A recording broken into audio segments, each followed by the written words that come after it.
Thank you for joining us for the Title I Part A Within-LEA Allocations training presented by the Federal Program Compliance Division at the Texas Education Agency.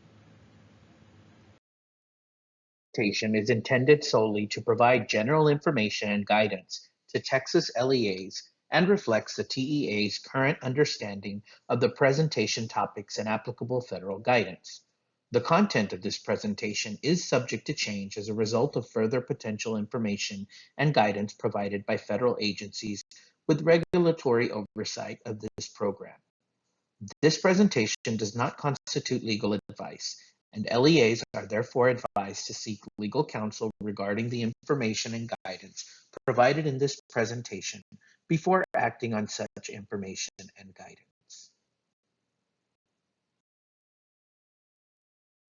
Today's training is an overview of the Title I Part A Within-LEA Allocations process. This process can be very complex due to all of the options available to LEAs in determining Title I Part A eligibility for campuses. It will be normal for you to feel like this at times. However, stay with me through the training and let's go ahead and get started.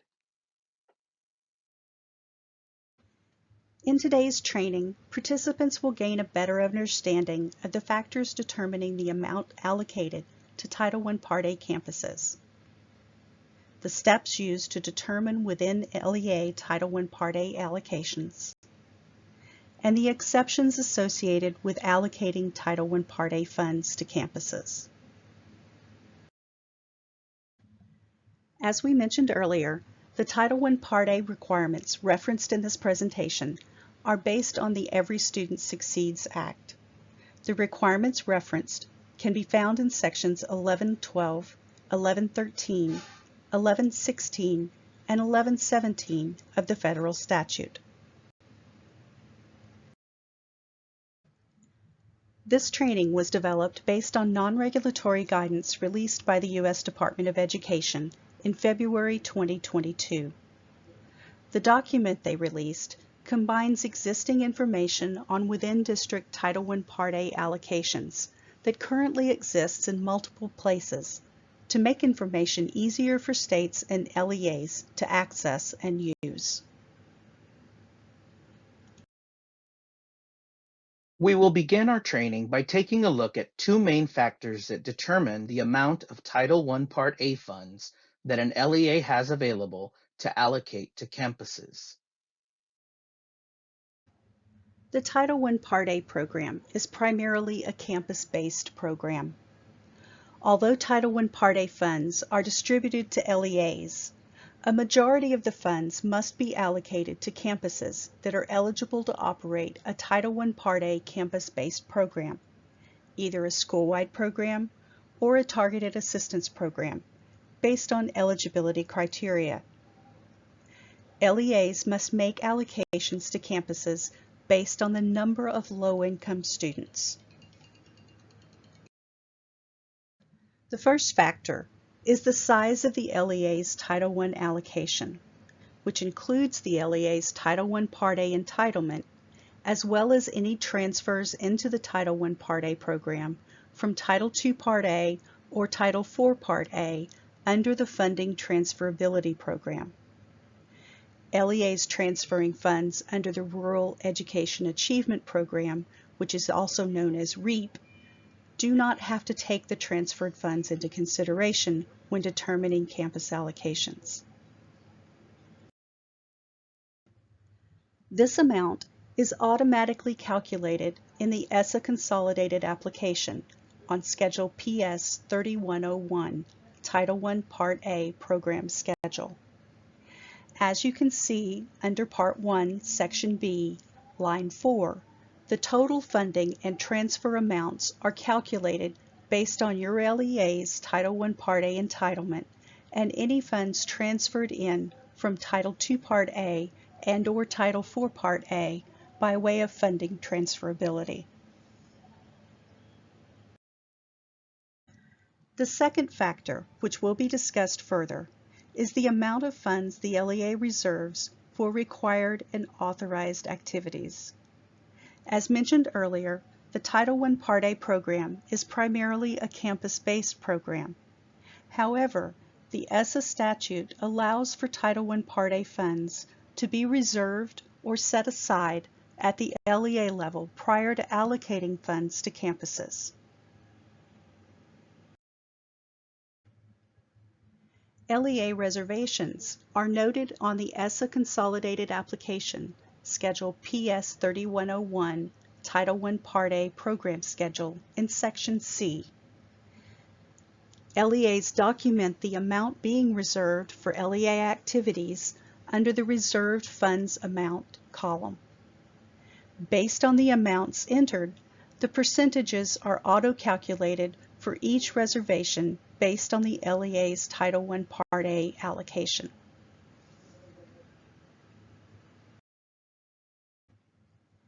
At the end of the grant period, expenditures for Title I Part A LEA reservations are required to be reported on the ESSA Consolidated Compliance Report PR 1000, Title I Part A Compliance Report.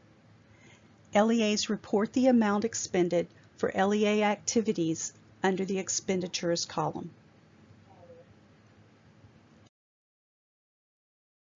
Let's take a detailed look at the second factor, LEA Title I Part A reservations.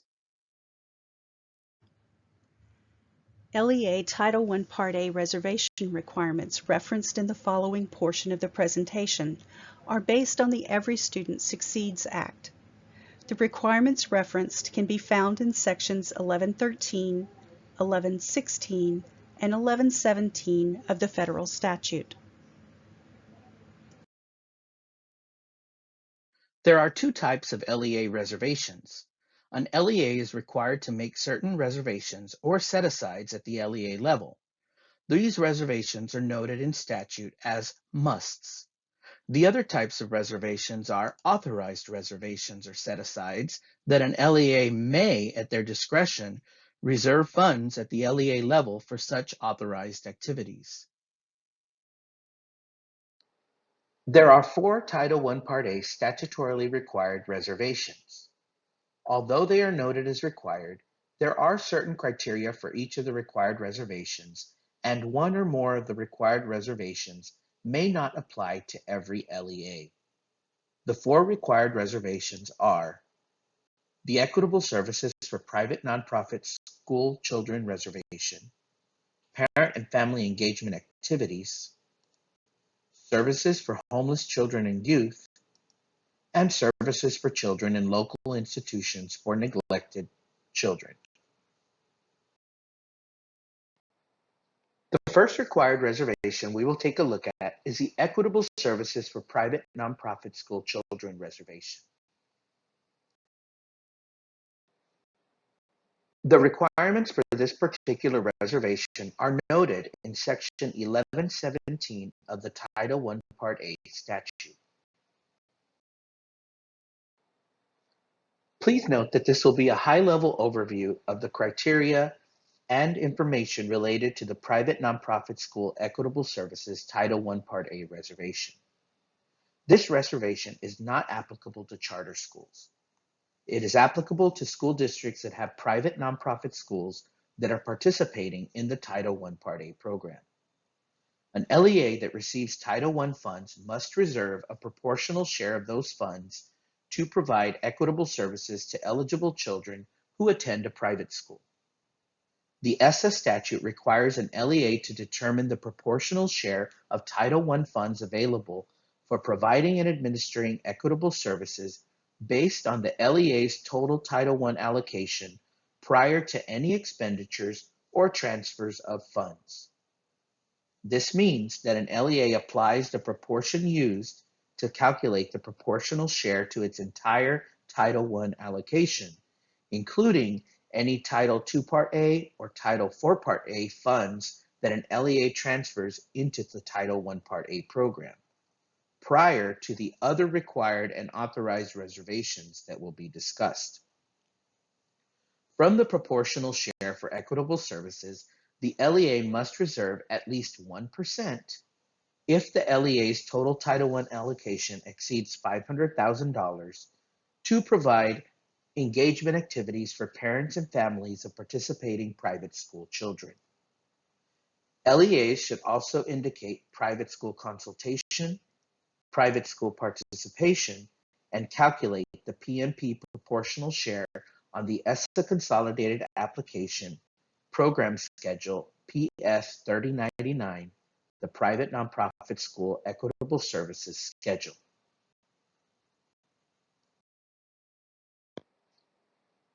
The information shared in the previous slide related to the Private Nonprofit School Equitable Services Title I Part A reservation was a high-level overview. There are other requirements associated with this reservation, and in particular, requirements related to how the funds are utilized. For more information or questions, please contact Lenitra Guest, TEA's Private Nonprofit Ombudsman. Her contact information is on the slide. The second required reservation we will take a look at is the Parent and Family Engagement, or PFE, Activities Reservation.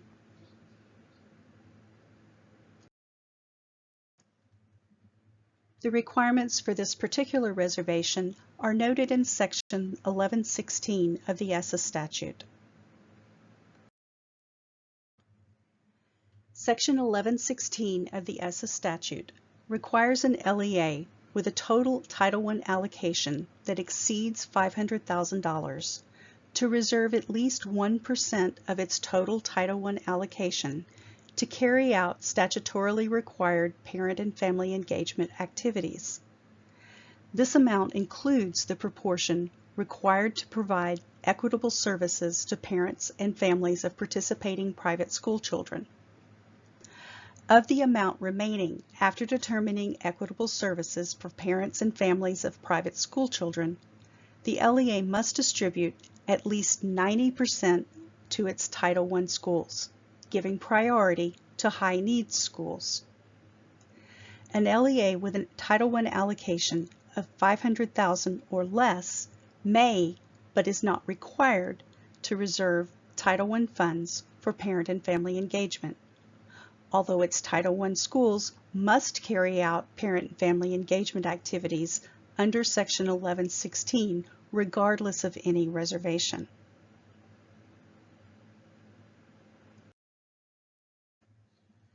Parent input is statutorily required when determining the use of Title I Part A funds reserved for parent and family engagement activities.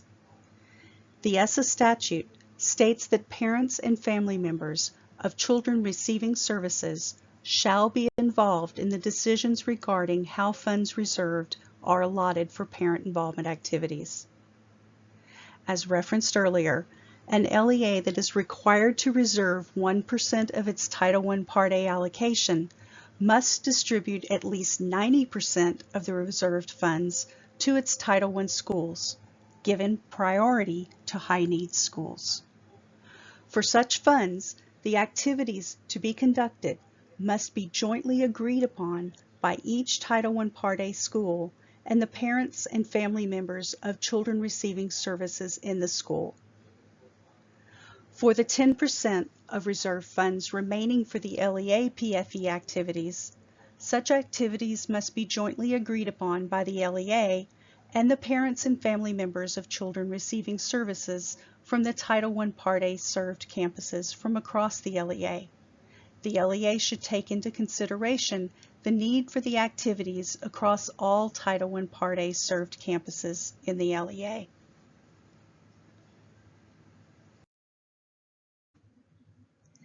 In addition to the parent input requirements, funds reserved shall be used to carry out activities and strategies consistent with LEA's parent and family engagement policy, including not less than one of the following: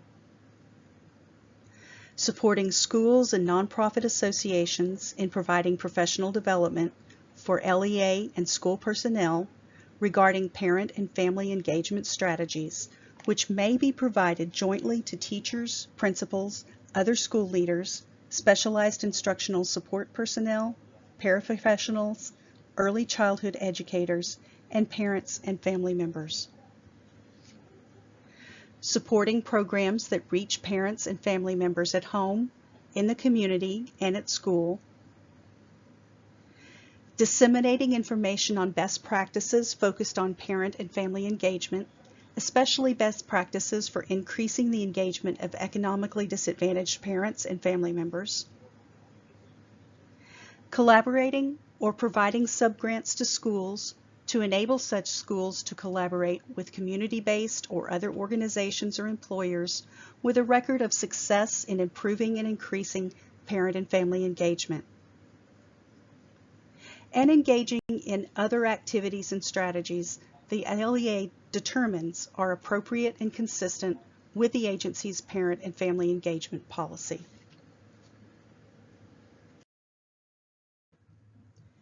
Please note that in addition to the requirements previously discussed, all use of funds requirements referenced on this slide and noted on the Title I Part A use of funds reference document apply to Title I Part A funds reserved at the LEA level for PFE activities.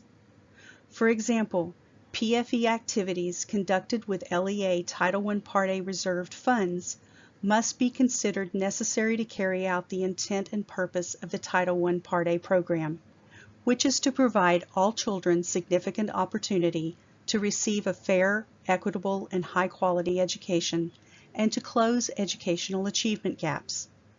An LEA should consider how the activity is connected to improving student academic achievement.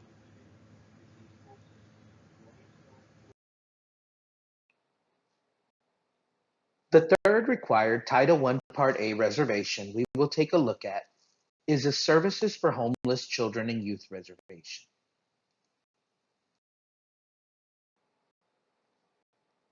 The requirements for this particular reservation are noted in Section 1113 of the Title I Part A statute. We will now take a look at allowable activities to support homeless students and parents in a Title I Part A program. The information that will be provided is from the Education for Homeless Children and Youth ESSA non-regulatory guidance released by the U.S. Department of Education. The first question from the guidance that we will look at is related to the types of services that an LEA may provide to homeless students with funds reserved at the LEA level. Title I Part A funds may be used to provide a wide variety of services to homeless students. In addition to providing services to assist homeless students in meeting the state's challenging academic standards, Title I Part A funds may be used to provide services to homeless children and youths, including those in Title I schools that may not ordinarily be provided to other Title I students. For example, to help homeless students effectively take advantage of educational opportunities, an LEA may use Title I Part A funds to provide, where appropriate, items or services including, but not limited to, items of clothing, particularly if necessary to meet a school's dress or uniform requirement, clothing and shoes necessary to participate in physical education classes, student fees that are necessary to participate in the general education program, personal school supplies such as backpacks and notebooks, birth certificates necessary to enroll in school, immunizations, food, medical and dental services, eyeglasses and hearing aids, counseling services to address anxiety related to homelessness that is impeding learning, outreach services to students living in shelters, motels, and other temporary residences,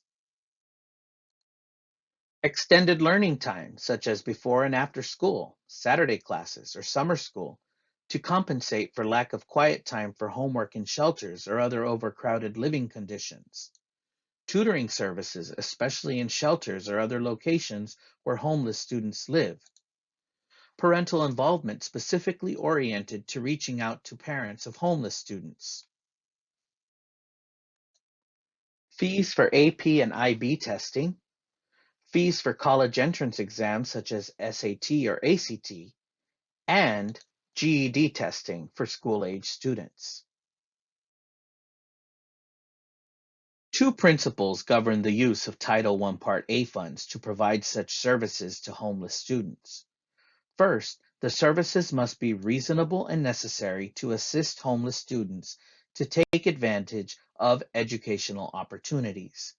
Second, Title I Part A funds must be used only as a last resort when funds or services are not available from other public or private sources, such as the USDA's National School Lunch Program and Breakfast Program, public health clinics, or local discretionary funds, sometimes provided by the PTA, used to provide similar services for economically disadvantaged students generally. The next question from the guidance that we will look at is, in an LEA with Title I and non-Title I schools, are homeless children and youths who attend non-Title I schools eligible to receive Title I Part A services? The answer is yes. An LEA must reserve sufficient Title I funds to provide services to homeless students who attend non-Title I schools that are comparable to those provided to students in Title I schools. These services may include providing educationally related support services to children in shelters and other locations where homeless children live. Services should be provided to assist homeless students to effectively take advantage of educational opportunities. The next question is related to whether an LEA is required to reserve Title I funds if all schools in the LEA are Title I schools. The answer is yes.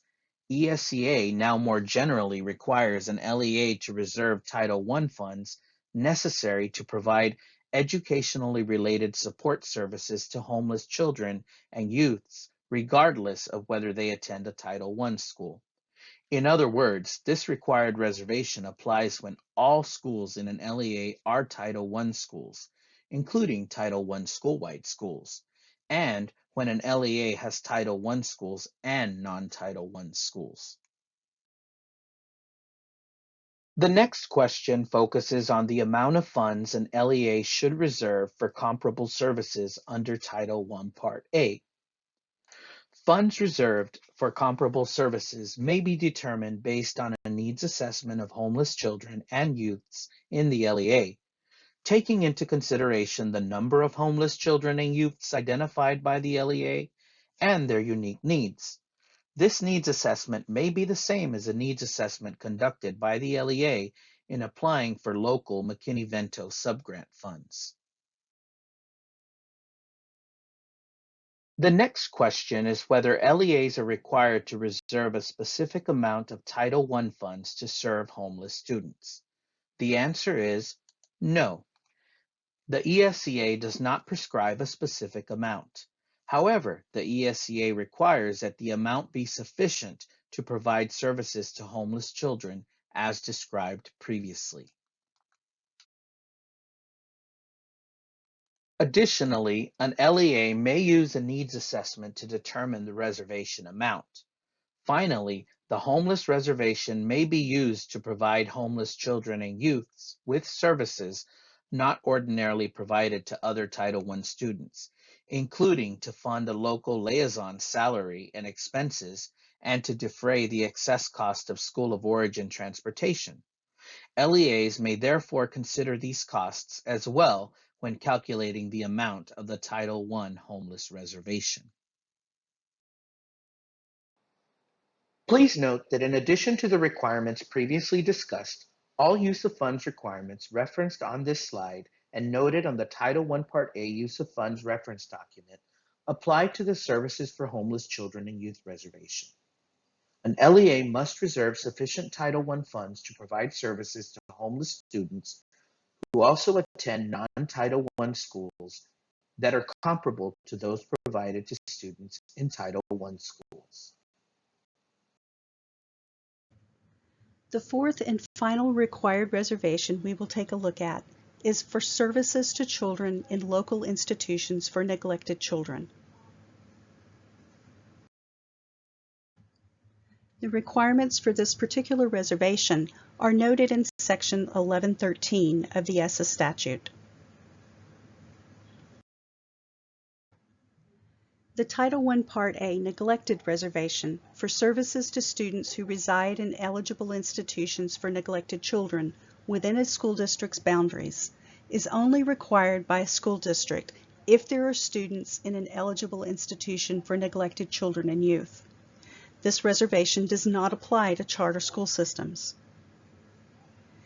The ESSA Title I Part D statute defines a local institution for neglected children as a public or private residential facility other than a foster home that is operated for the care of children who have been committed to the institution or voluntarily placed in the institution under applicable state law due to abandonment, neglect, or death of their parents or guardians. If an LEA has a local institution for neglected children within its boundaries, then the LEA is required to reserve Title I Part A funds to provide comparable Title I services to the students in the neglected institution. LEAs shall reserve such funds as are necessary to provide services comparable to those provided to children in schools funded under this part to serve children in local institutions for neglected children.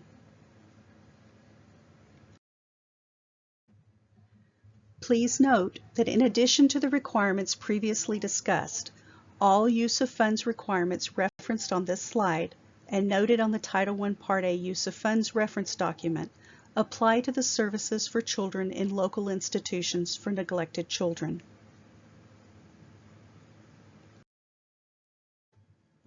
In summary, the 4 Title I Part A statutorily required reservations include the equitable services for private nonprofit school children, parent and family engagement activities, services for homeless children and youth, and services for children in local institutions for neglected children.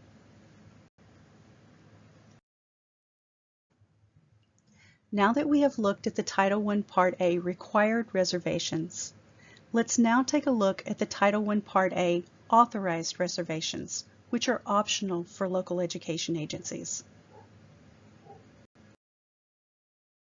In addition to the required Title I Part A reservations we just discussed, an LEA at its discretion may reserve funds for the following authorized activities: services to students in local institutions for delinquent children and neglected or delinquent children in community day programs, administration of Title I programs for public school children, which includes administration of the Title I Part A program at the LEA level, administration of Title I Part A programs for eligible private school students, and programs for students at facilities for neglected and delinquent. And the LEA may also reserve funds at the LEA level for other authorized activities, such as early childhood education for eligible children, school improvement, and coordinated services. To ensure proper use of Title I Part A funds that are reserved at the LEA level, I wanted to go over allowable and unallowable uses of Title I Part A funds as it relates to funds reserved at the LEA level. Title I Part A funds can only be used to support Title I Part A students at Title I Part A served campuses, with only one exception. Title I Part A funds can only be used for campuses that are operating a school-wide program or targeted assistance program. The only exception is related to the LEA reservation for services to homeless students. The ESSA statute allows for Title I Part A funds reserved by the LEA for services to homeless students to be used to support homeless students on all campuses, regardless of their Title I status. As for unallowable use of Title I Part A LEA reserve funds, if an LEA skips a campus, although they are eligible to receive Title I Part A funds, LEA reserved funds cannot be used for skipped campuses. If a campus meets Title I Part A eligibility requirements, but the LEA chooses not to serve students on that campus, an LEA cannot use their reserved funds on that campus.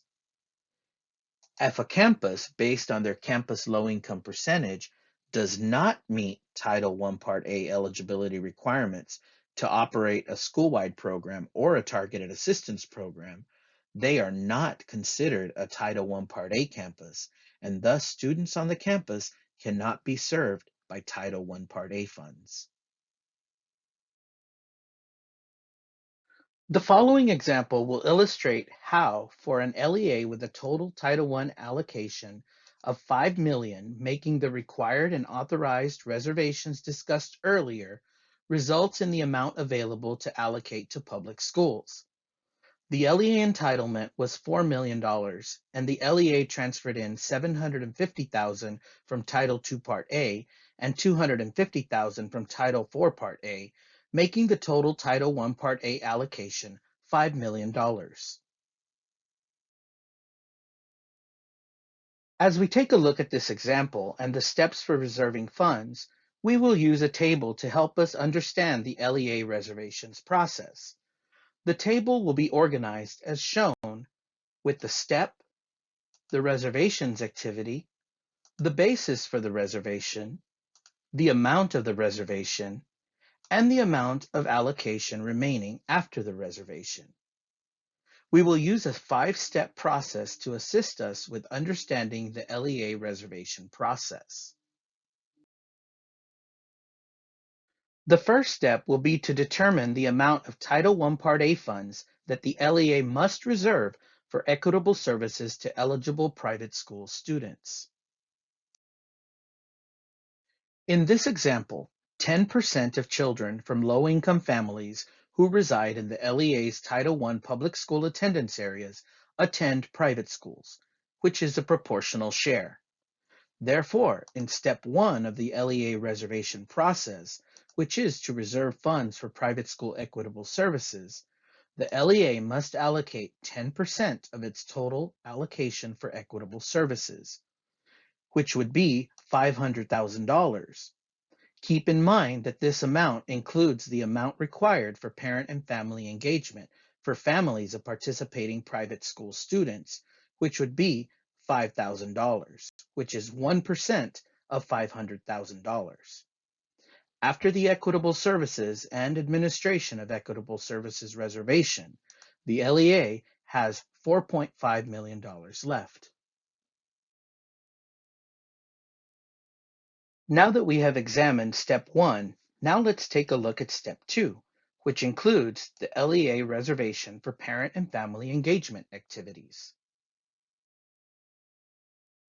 In step 2 of the LEA reservation process, which is to reserve funds for parent and family engagement activities, since the LEA's total Title I allocation exceeds $500,000, the LEA must allocate at least 1% of its total allocation for parent and family engagement activities, which is $50,000.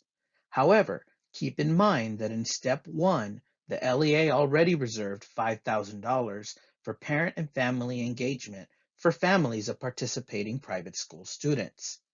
The LEA can subtract the $5,000 from the $50,000 and reserve only $45,000 for public school parent and family engagement.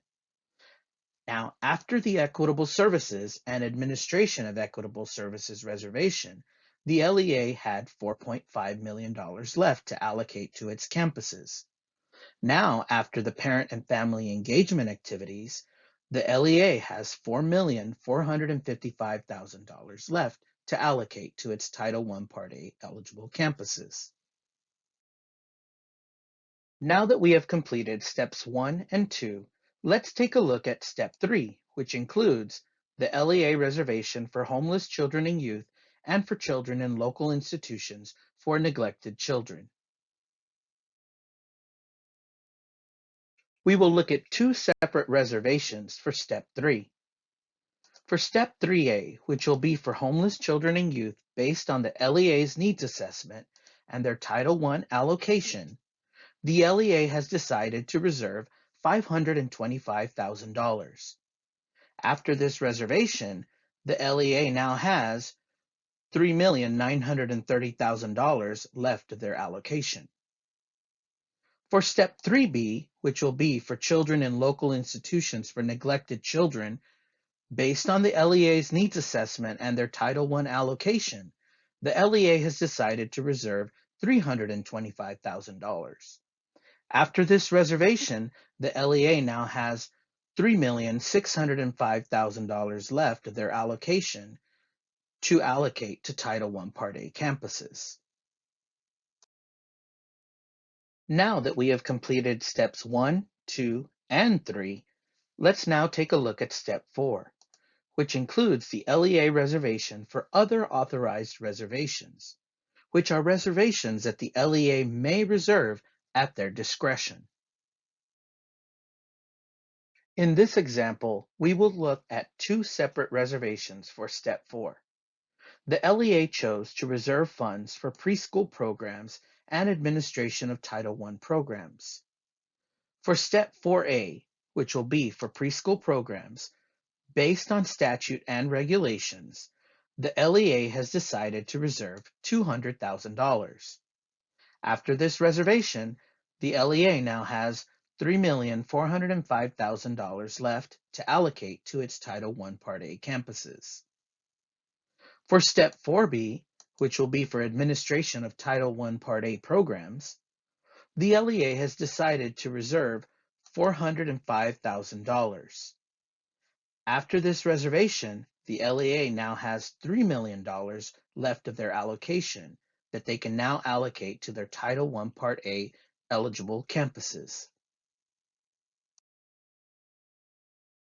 Now that we have completed steps 1, 2, 3, and 4, let's take a look at the final step, which is ultimately the amount available in the LEA's Title I Part A allocation that can be allocated to the Title I Part A eligible campuses.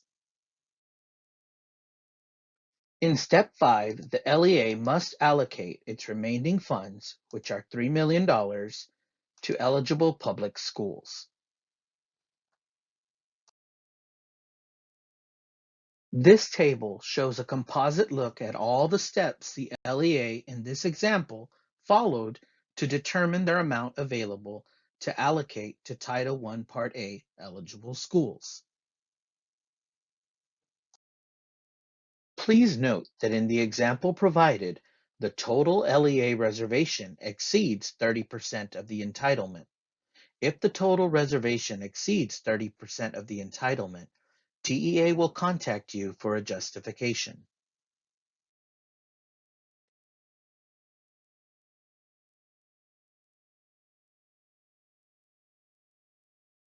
Now we will take a look at the steps for determining Within-LEA allocations after reservations have been determined. Now that we've completed steps 1 and 2, we now get to step 3, allocating funds to eligible campuses. Before we begin to examine the allocation of funds to eligible campuses, let's gain a better understanding of some of the phrases I will be referring to in this section of the training. I will be referencing per pupil amount. The per pupil amount is the amount of funds per low-income student that an LEA will allocate to a campus. Campus allocation will also be referenced. The LEA determines the amount it will allocate to a campus, and the amount is referred to as the campus allocation.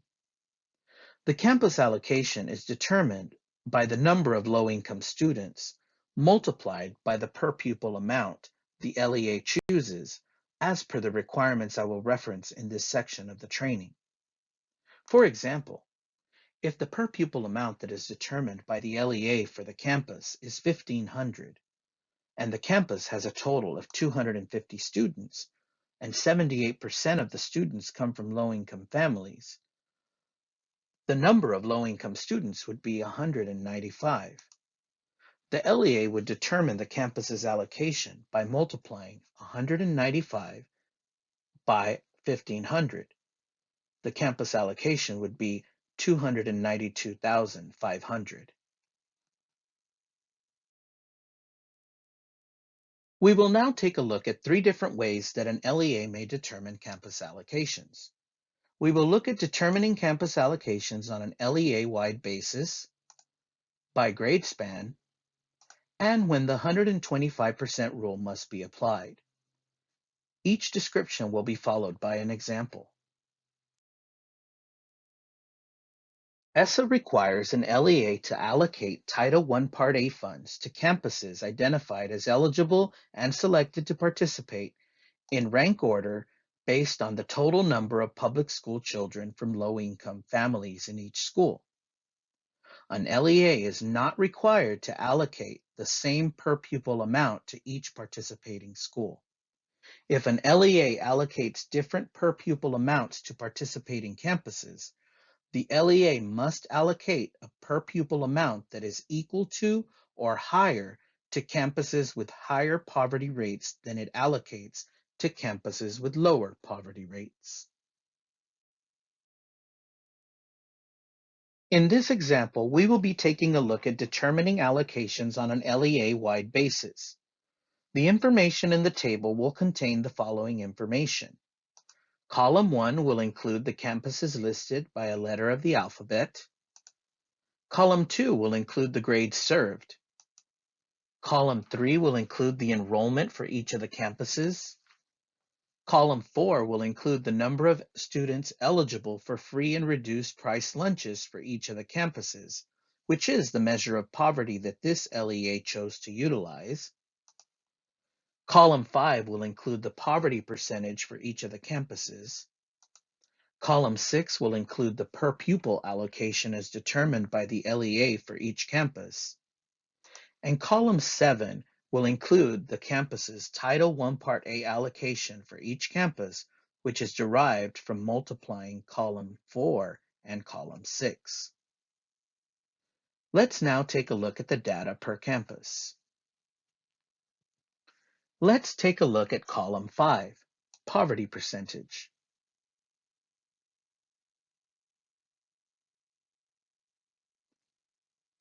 Let's determine which campuses meet the Title I Part A eligibility requirements. The LEA low-income percentage in this example is 36.2.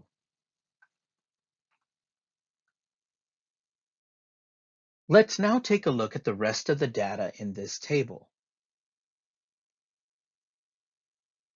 In this example, the LEA chooses to allocate Title I funds to every eligible campus except campuses I and E, which are the two eligible campuses with the lowest poverty percentages.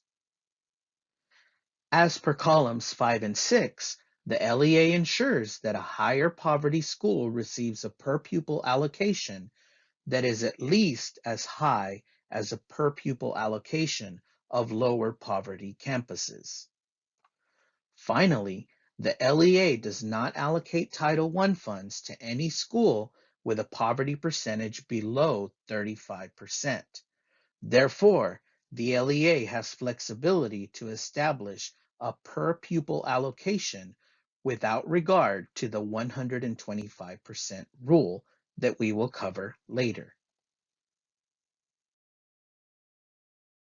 In contrast to determining allocations on an LEA-wide basis, an LEA can choose to determine allocations within grade spans. Grade span groupings for campus allocations do not have to match the grade spans typical for any grade span category. For example, elementary campuses don't all have to be pre-K through 5th. Middle school campuses don't all have to be 6th through 8th, and high school campuses don't all have to be 9th through 12th. There may be various groupings of grade spans within the same grade span category, as seen in this example.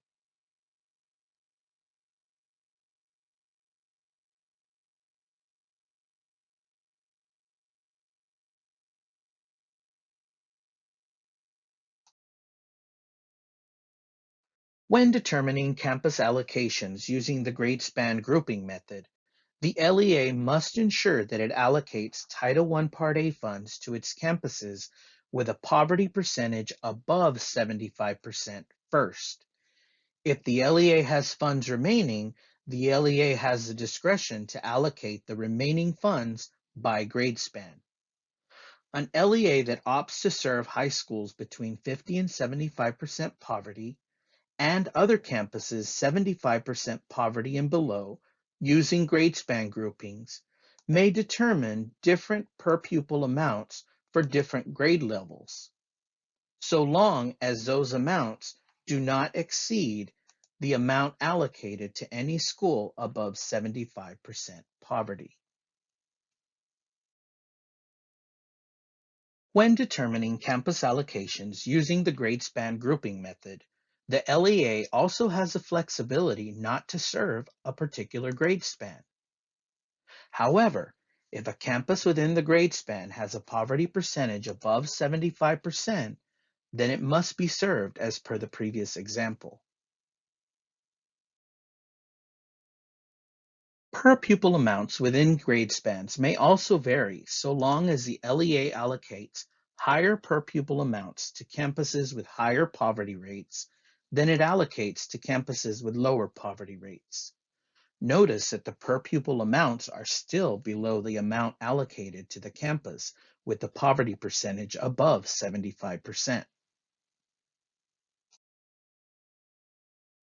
Keep in mind that when an LEA allocates Title I funds by grade span, the rule that the LEA must allocate a higher per pupil amount to campuses with higher poverty rates than it allocates to campuses with lower poverty rates would apply within each grade span and not across grade spans. That is the reason that in this example, a high school campus with a lower poverty rate than an elementary campus can be allocated a higher per pupil amount.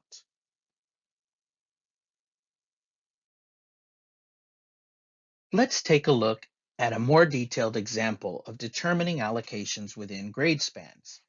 As I mentioned earlier, the LEA must serve campuses above 75% poverty, regardless of grade span, and before serving any campus at 75% poverty or below.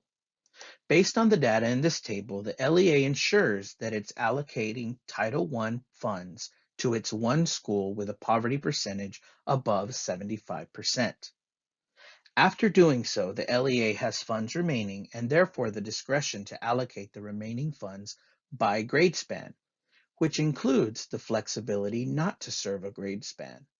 In this example, we will see that the LEA chooses to serve its elementary and high school grade spans only. In the elementary grade span, the LEA allocates Title I funds in rank order of poverty to 4 campuses only. Although there are 8 campuses eligible, the LEA has chosen to only serve the 4 elementary campuses with the highest poverty percentage in the elementary grade span.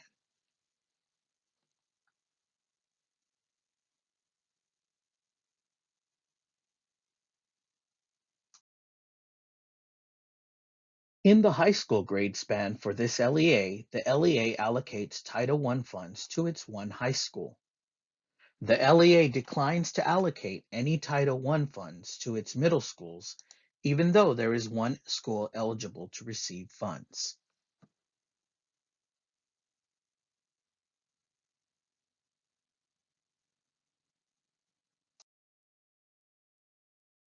In summary, consistent with federal law, the LEA ensures that its school above 75% poverty receives a per pupil allocation that is at least as high as the per pupil allocations of all its other campuses to be served. In addition, the LEA uses its flexibility to allocate a higher per pupil amount to its high school with a 36.2% poverty rate than it allocates to the elementary campuses with a poverty percentage of 75% and below. This is allowable, again, because when an LEA allocates Title I funds by grade span, The rule that the LEA must allocate a higher per pupil amount to campuses with higher poverty rates than it allocates to campuses with lower poverty rates would apply within each grade span and not across grade spans.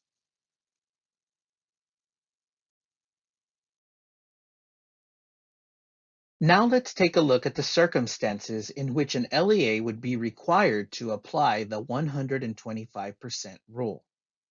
As mentioned previously, an LEA has discretion to establish a per pupil amount for each Title I Part A eligible campus, and that amount need not be the same per pupil amount.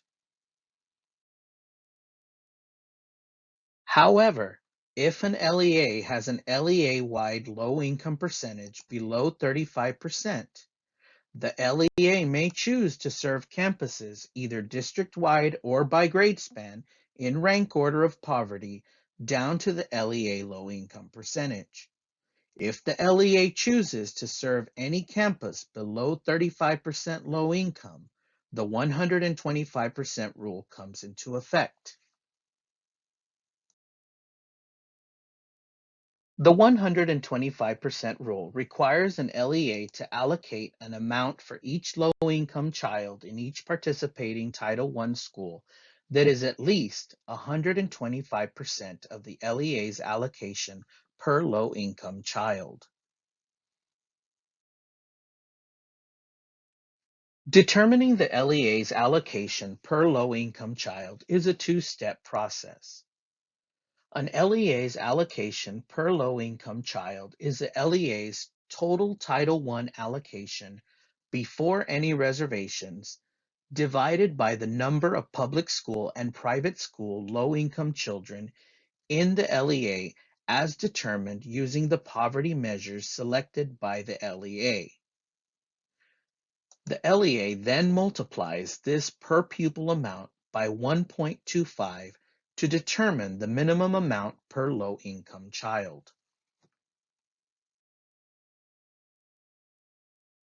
In this example, the LEA's total Title I allocation before any reservations is $2.5 million, and the total number of public school and private school low-income children in the LEA is 1,243. Thus, for step 1, we calculate 2.5 million divided by 1,243, which gives us 2,011.26. That is the LEA's allocation per low-income child. However, we must now complete step 2 of the calculation to determine what is 125% of the LEA's allocation per low-income child, which would be 2,011.26 multiplied by 1.25, which equals $2,514.08.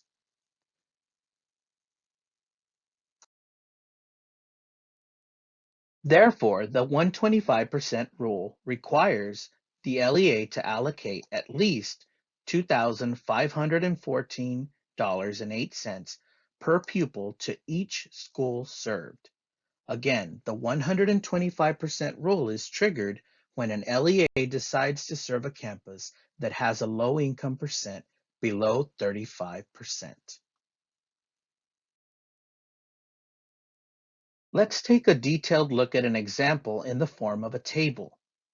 As shown in this table, this concentrates the allocations in the LEA's highest poverty campuses, which are campuses A, B, C, and D. School E, which has the highest poverty percentage after those campuses, receives the LEA's remaining funds. Campuses F and G were eligible, but since there were no funds remaining, the LEA was not able to serve them.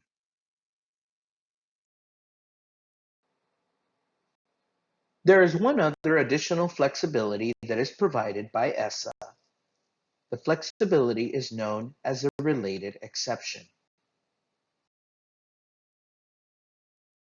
In addition to the exception of skipping a campus, there is a related exception that applies if the amount of supplemental state or local funds a campus receives is less than what it would receive under Title I. ESSA permits an LEA to reduce the amount of Title I Part A funds allocated to a Title I Part A campus by the amount of supplemental funds from state or local sources that it spends on programs that meet the intent and purpose of Title I Part A. This concludes a section of this training that addressed the 3 steps for Title I Part A within LEA allocations, where we looked at Step 1, which is determining poverty counts, Step 2, which is ranking and identifying eligible campuses, and Step 3, which is allocating Title I Part A funds to eligible campuses. This concludes the formal part of the training. I'll now be sharing some Title I Part A resources that you may find helpful in administering the Title I Part A program that specifically relate to today's training.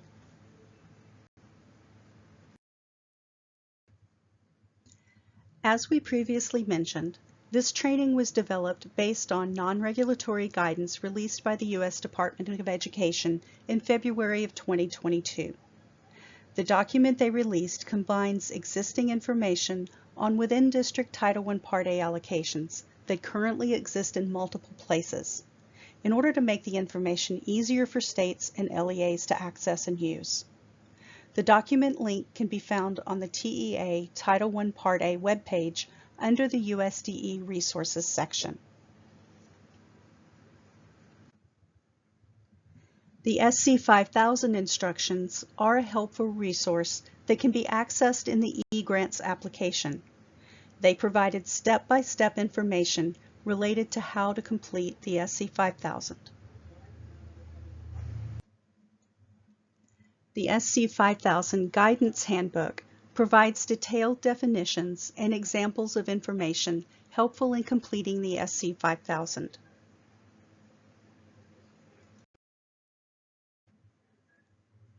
The SC 5000 guidance document can be found in the Application and Support Information section of the ESSA Consolidated Federal Grant Applications Grants page on the TEA Grant Opportunities webpage for the most current year's application available. It is important to reference the document for the most current application. If the SC 5000 has changed, the guidance document is updated to reflect the changes. The SC 5000 report in eGrants is also a great resource that can assist LEAs to determine if they are in compliance with the rank and serve statutory requirements. LEAs can also reach out to their Regional Education Service Center for technical assistance and support as it relates to completing the SC 5000 and the ESSA Consolidated Application. The final resource to be shared today is the Frequently Asked Questions document. The FAQ document is organized by Title I Part A related topics, and there are more than 300 questions with responses available. There's a section related to the Title I Part A eligibility within LEA allocations and the SC 5000 schedule. This document can be accessed from the TEA Title I Part A webpage.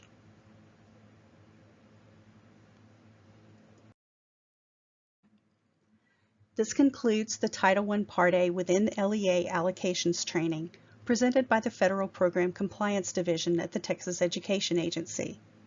If you would like additional information on the instructions for completing the SC 5000 Title I Part A Campus Selection Schedule, please view the video for the SC 5000 Title I Part A Campus Selection Schedule training. Please contact us with any questions you may have using the contact information referenced on this slide.